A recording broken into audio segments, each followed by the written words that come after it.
खातून उनको लालच देती हैं कि मैं तुम्हें मालो माल कर दूंगी, बहुत पैसा दूंगी, तुम मेरे साथ आओ और काम करो। वो खातून इनके शौहर को ले जाती है और उसके बाद पेशावर में सेल कर देती है, बेच देती है। और उसके बाद आगे क्या होता है, इस इंतहा तक वाकया आ जाता है कि इनके शौहर को 14 दिन बाद फांसी होने जा रही है सऊदी अरब में। क्या मामला बने, किस तरह से सऊदी अरब पहुंचे, वो सब कुछ सोनिया से जानने की कोशिश करते हैं।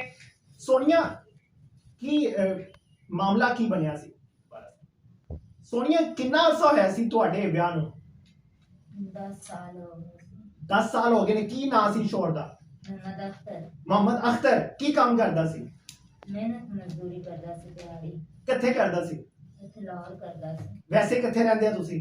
असें हवेली इलाका अगे माले पुछती रही। ਅੱਛਾ, ਤੇ ਸ਼ੋਹਰ ਲਾਹੌਰ ਆਂਦਾ ਸੀ, ਫਿਰ ਘਰ ਵੀ ਜਾਂਦਾ ਹੋਣਾ।